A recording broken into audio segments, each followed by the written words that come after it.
I jokingly say to my colleagues on the Board of Supervisors that I represent the city and the other 10 supervisors represent the county.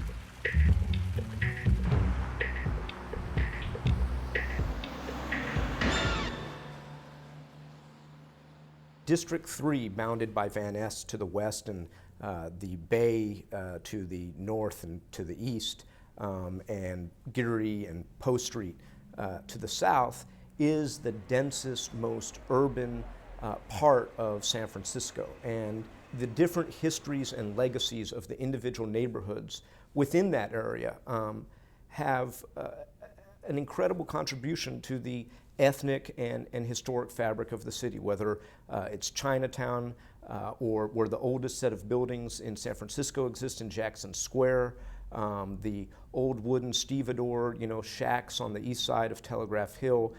It's about its people and it's about the physical fabric, and I think that's why it is a tourist destination. It's got the most touristed sites in the entire city: Fisherman's Wharf, the Crooked Street, Coit Tower, you name it. And it's really the heart and soul of the city, District 3 is.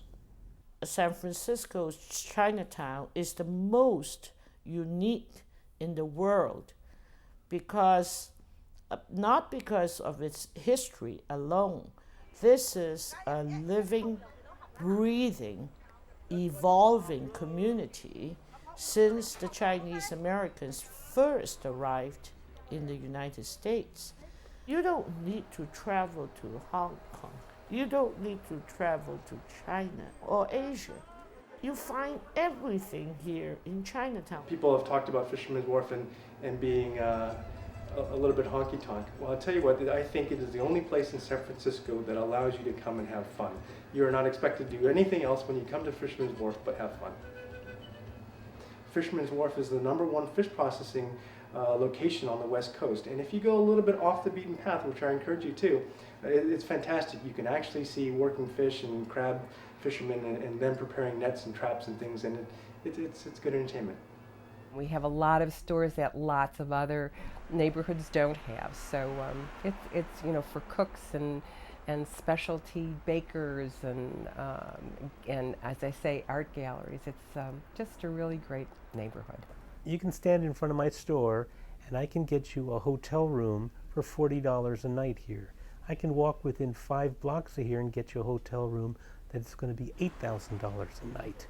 I can also get you an apartment that's going to be in the $400 range and another apartment that's in the $10,000 a month range, all within 5 blocks. To say nothing about the number of bars, restaurants around here, and hotel rooms. We have more hotel rooms here than almost any other neighborhood. It's just a nice neighborhood. It's upscale. Everything is right outside my door. Got the best restaurants in town, I think. Transportation's good. And I really appreciate not needing a car. I like the neighborhood because it's picturesque. They have beautiful views, beautiful buildings to look at as you walk around. It's central to things. Central to the activities of the city, shopping, restaurants, beautiful museums and sites, and it's just a great place to live.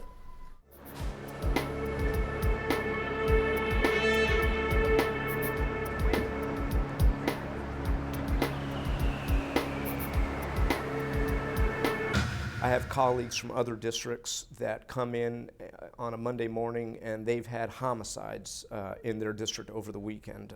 The district that I represent is not plagued by that kind of violent crime. We're not the only ones facing the difficulties of prostitution, of drug dealing, and of tagging and graffiti. That's the 3 biggest that we have.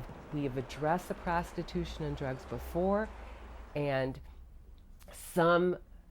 a moderate improvement was made.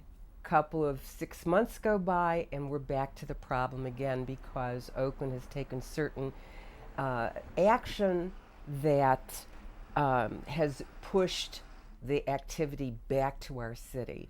The most significant problem at Fisherman's Wharf is the homeless situation. One of the most significant problems is housing in our community. Most of our buildings are very old, and they have all been paid up 100 years ago. And the landlords take in the rental and basically put very little back in terms of investment. We have to preserve the existing housing stock so we don't lose it, and we have to maximize opportunities for new housing in infill sites that may exist. Because it's such a dense neighborhood, open space and recreation is also very important. Chinatown's been long regarded as having the highest need for open space and recreation and having the least amount of open space per capita of any other neighborhood in the entire city. Every 10, 15 years, you have a whole new generation of new immigrants. How do you integrate those new immigrants into a new society? We have seen in working with a lot of youth in Chinatown that we really need to address a whole bunch of different issues with them. And it is not just about staying out of gangs. It's really about socialization. It's about learning how to cope with this country, especially if they're a new immigrant. It's about learning the system, both for education but also for employment. And that's also about working together and living together with other races in this city. We have all of the problems that citywide has, except double that.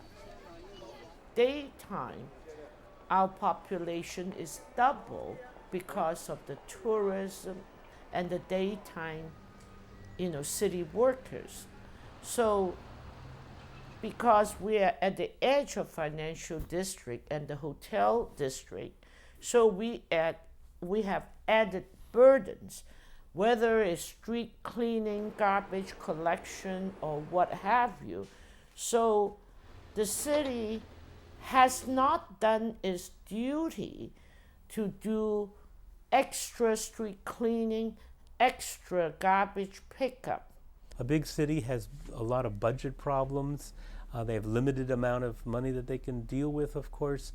And what goes on here, what goes on everywhere else, stretches each department, whether it's the police, the fire, the DPW, all those departments get stretched. We want more feet on the street in terms of the increased prostitution and drug dealing that has been going on. I think one of our problems is, as with the rest of the city, is when you see it out there, streetwalkers out there.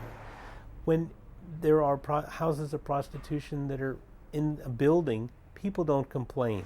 The role the supervisor has played is a very good one. He wants to make sure that not everybody is pointing a finger at somebody else. And, good point. And taking, well said. Taking responsibility for what they can do. As again, it's an urban environment. When they have some problems, it's not, the police can't do everything, they are limited.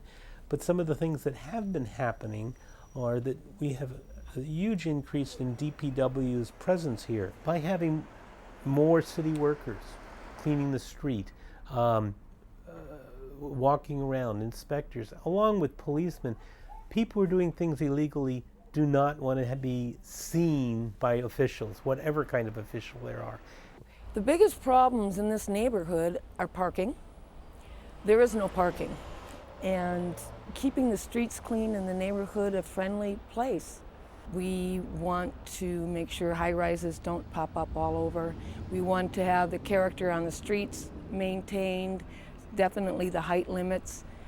Well, we have a problem with tourist attractions and the residents. Our major problem is the Crooked Street, Lombard Street at Hyde.